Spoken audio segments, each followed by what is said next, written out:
Hi, we're back and we're talking with Ashley Fell from McCrindle.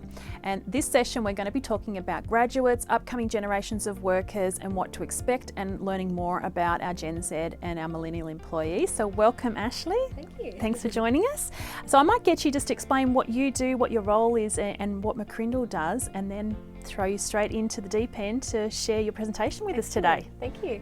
My name's Ashley Fell. I'm the Communications Director at McCrindle, and we are a social research agency. So we run surveys and focus groups and data, and really passionate about understanding the context and the changing context that we're all living in, which has never felt more relevant than it has today. And yeah, I'm excited to be here and be talking about millennials and Gen Z and understanding them and their context as we seek to engage and attract and lead them. Fabulous. Well, take us through your session. Click away. Excellent. Thank you. Well, hi everyone, thank you again for having me. It's a delight to be here with you today. My name is Ashley Fell, as I've mentioned, and I'm delighted to be sharing about how we can understand and engage and attract and retain the next generation of young people, which are the millennial generation. Now, I should just say that I am myself a millennial. Millennials are effectively those who have come of age in the new millennium, and we do find that people often describe a mix of Gen Z and Gen Y. So Gen Z, those born 1995 to 2009, and Gen Y born between 1980 and 1994. So if you were born in any one of those brackets of years, you're probably technically considered a millennial, so hopefully that's a good news piece for you.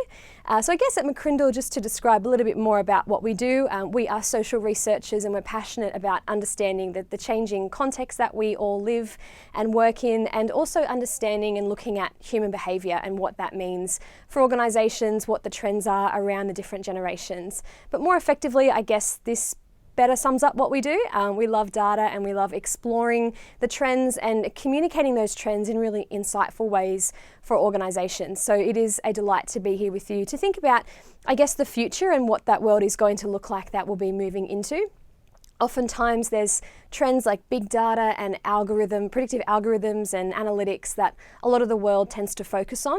But for us, we also find that the generational diversity is a really key part of understanding the changing world that we live in, the changing organisations, the changing people that comprise our organisations. And just to zoom out for a second and paint that picture for you, just in terms of who comprises our generations today. We've got our builders generation, those aged 75 years and older at our upper end, followed by our baby boomers, who are aged between 56 and 74 years of age. Then we've got our Generation X's, aged in their 40s and early 50s, our Gen Ys, who are aged between 26 and 40 years of age, and our Gen Z's, aged between 11 and 25, aka the millennials. And then we've also got our Generation Alphas, those aged under 11 years of age. So interesting to think about, particularly those little children who are coming through, and Mark McCrindle from our team is actually credited with naming them Generation Alpha. So it is an interesting world to think about, but particularly for the millennials, it is a really changing landscape, as they do comprise largely the majority of our workforces. Now, we have this quote that I thought I would just share with you, because sometimes people have this perception around generational labels. Sometimes people think the millennials is just a label. They're the same as the young people of my day. Well, to that, we actually say generations do not actually change over time to look identical to how their parents looked at the same age. Rather, a generation is a product of their current age, their times, and importantly, the formative technologies, of course, and the social markers that have uniquely shaped them. So it is a new generation, a new world that we are leading. And today, this is what the current composition of the workforce looks like. A bit of an even mix there between still some of the boomers working, about 1 in 5 workers, a third Gen X and a third Gen Y, and just 14% of Generation Z. But by 2030, which seems like a long time away, but it's within the next decade, in 10 years' time, we'll have a big generational shift over the next 10 years as Generation Z and Generation Y transition through to different roles that they're in today, and Gen Z coming through in big numbers in our workforce. And I guess 2019, we know, marked a really iconic year.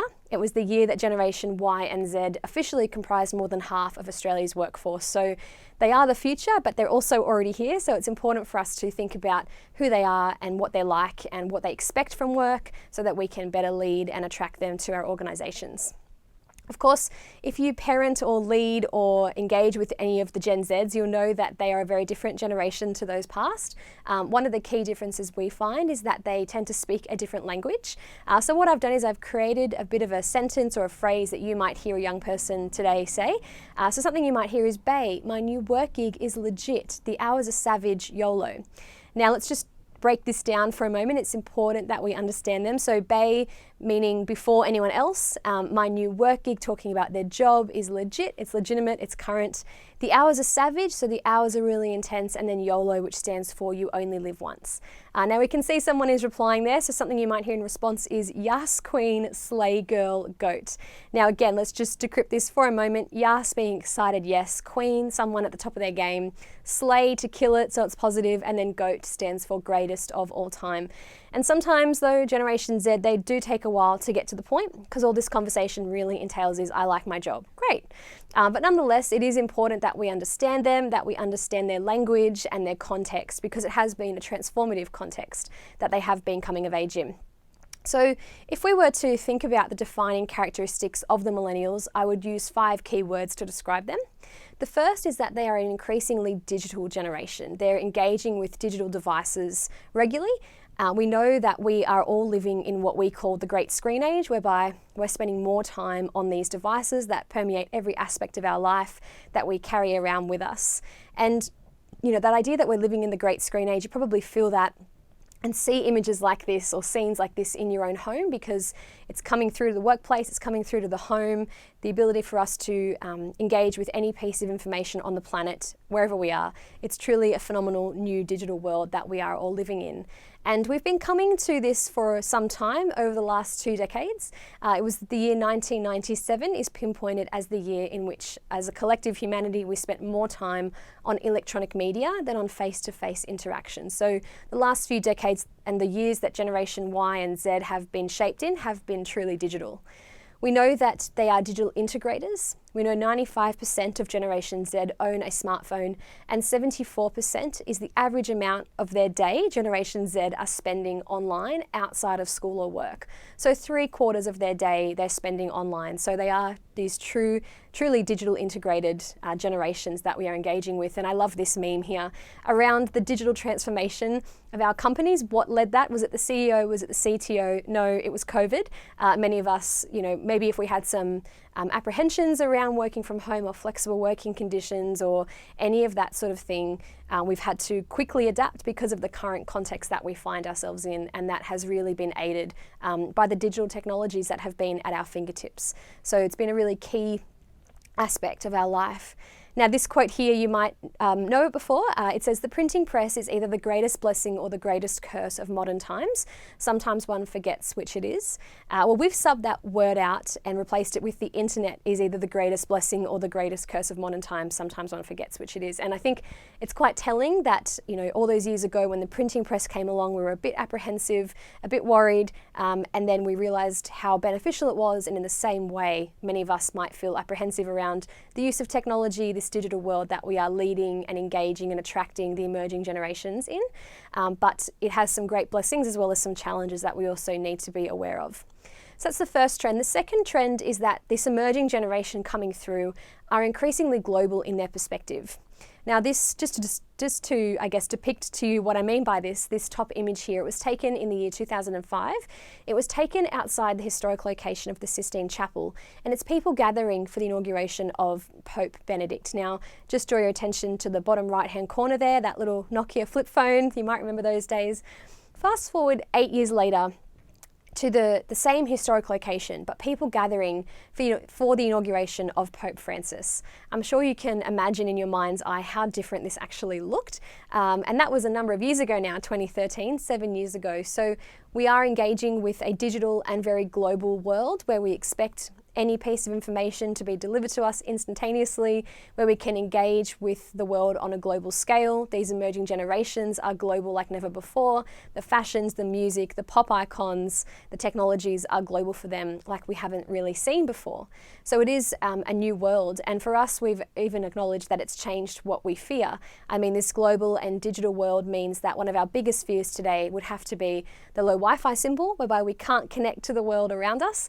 But even scarier than that would have to be the buffering circle, where we can't connect instantly and have to wait for something to load. But beyond that, the scariest symbol of them all would have to be the low battery symbol, whereby all forms of connectivity cease to exist. And again, we use this content in humour to talk about the emerging generations and the world they've been shaped in, but many of us were reliant on technology and the internet and the digital devices that we use on a regular basis because of COVID, and so that's really further ingrained this technology into our lives. The third key characteristic around the emerging generations is that they're increasingly mobile. They're changing careers, they're changing jobs more frequently than any generation that we've seen come through and that we might be used to seeing. We know for Generation X that 1 in 4 obtained a university degree compared to 1 in 3 Gen Ys, and it's predicted that 1 in 2 school leavers today, the Generation Zs, will go to university. So they're engaging in more and more further study. Which does have some implications as to their expectations around work and all of those things that we also need to manage as leaders. We also know that they're going to be working in different types of jobs, and particularly for the Generation Alphas, there's this amazing statistic which says 65% of children entering primary school today will ultimately end up working in completely new job types that don't yet exist. So we're preparing our next generations for a future world of work that we don't really know what it's going to look like. So those transferable skills is going to be really key for this next generation to be learning. And that means moving beyond just the foundational literacies of literacy and numeracy, scientific, ICT, financial and cultural or civic literacy, so how students apply core skills, to actually a focus on the competencies, our critical thinking and problem solving, our ability to be creative, to collaborate and to communicate well. And this applies for all of us and our own future careers. But beyond that, it's also the character qualities that we want to see really embedded into the next generation that's going to help them, equip them for an unknown future. And that's the skills of curiosity, initiative, persistence and grit, resilience, adaptability, leadership and social and cultural awareness. So a whole new world being, I guess, emerging for this generation, and what that looks like for their skills and the future of work is going to be really key for leaders and managers to be thinking about. You know, for many of us, we went from high school into our further study and into our chosen profession, a very linear career trajectory, whereas the outlook of a career today for a young person looks a little bit more like this. There's more options available to them than ever before. After they study, before COVID, they might have taken that gap year and travelled, but now they have more options in terms of the different types of industries they might want to work into, move into or work in, opportunities to volunteer, opportunities to start their own businesses. So it is a truly unique world that they're engaging in. We know, based on the average tenure today, that someone stays in a job for just under 3 years on average. And if we extrapolate that out over the lifetime of a school leaver today, we know that they will work in 18 jobs across 6 careers, it's predicted, in their lifetime. So quite truly phenomenal career mobility that we need to be thinking about. We also know the only thing they aren't moving more frequently is out of the family home, and that's why they have been labelled a generation of kippers, which stands for kids in parents' pockets eroding retirement savings. So that's sort of the Gen Ys, though, the older millennials who've really passed that down to the Gen Zs, but that is one area that they aren't moving as frequently. We know for Australia, and I loved all the memes, and we know from our research that humour was a key way many of us were adapting and responding to COVID, that mobility is now extending to their expectation of flexible working conditions, as it is for many of us, because that's one area that COVID really transformed in our world.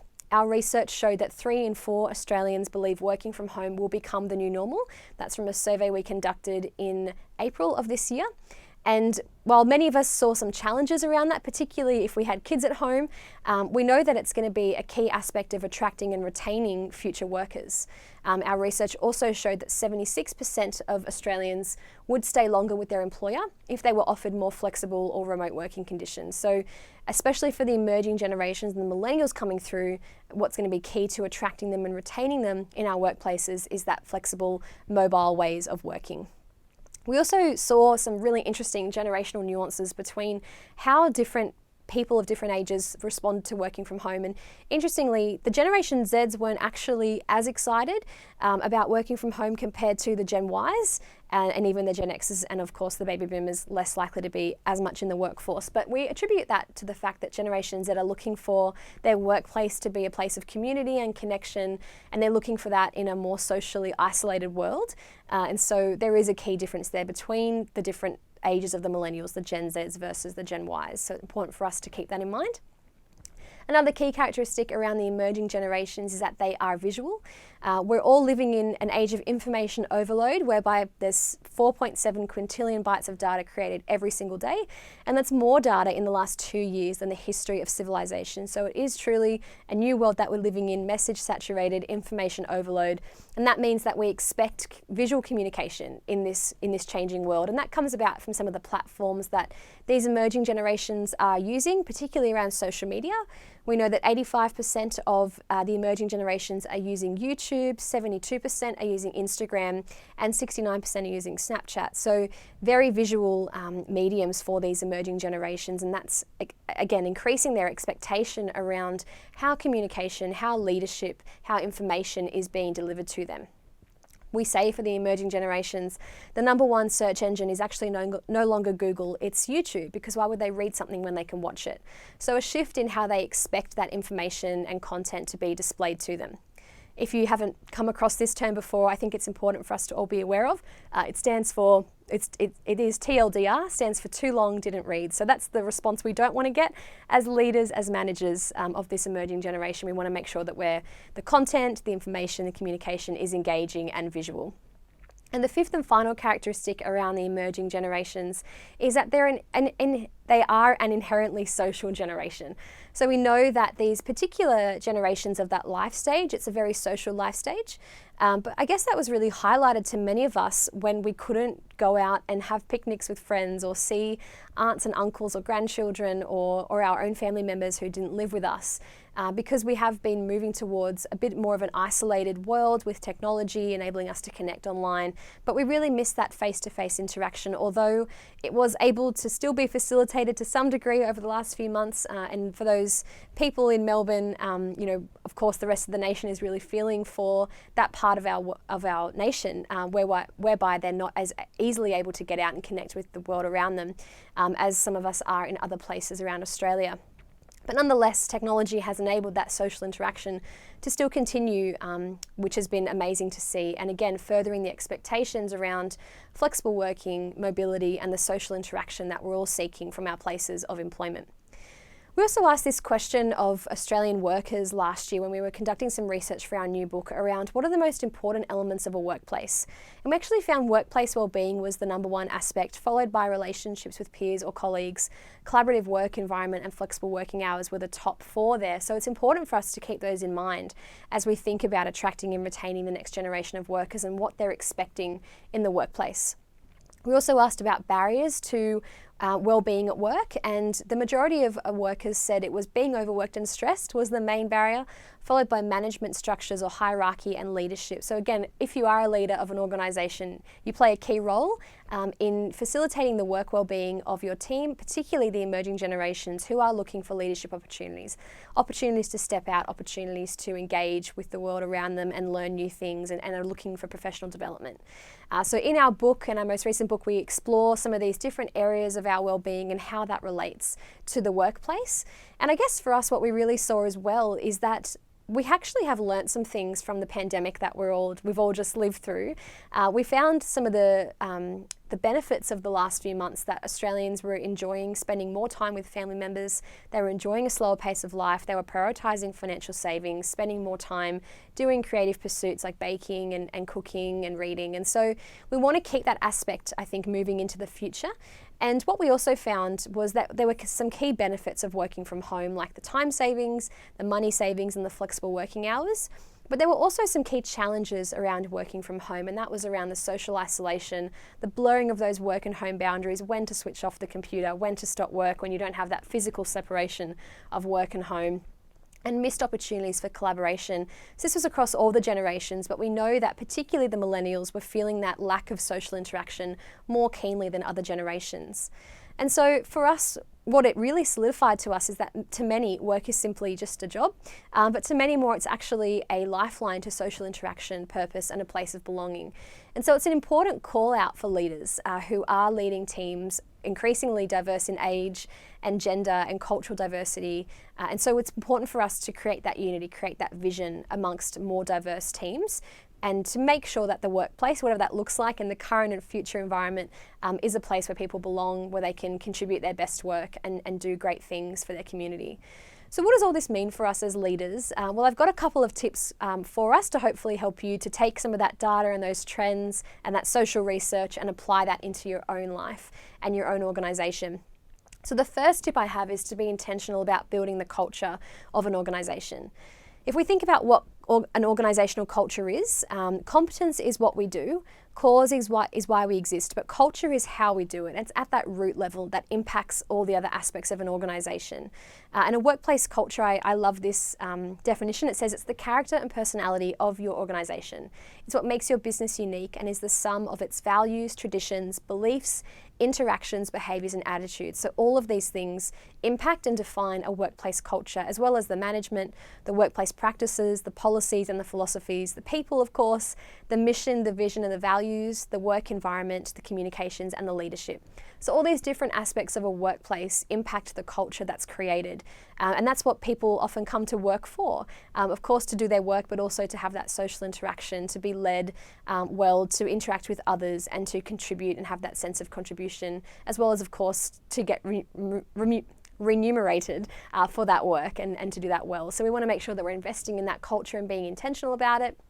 That transcends to the leadership styles that we use. We're moving away from that command and control leadership style to the more collaborative and contributive leadership style, where we invite opinions from different team members and give the emerging generations opportunities to feed into the conversation, and opportunities for growth is also really key. We also found the top 5 areas of engagement in a workplace are the training, followed by the job content, that collaborative leadership style, the work-life integration, and of course the workplace culture, which is that community that underpins it all. So workplace culture is really key, and of course we know workplace cultures are set whether we're intentional about it or not. So it's definitely the role and the responsibility of leaders to be intentional about setting that workplace culture.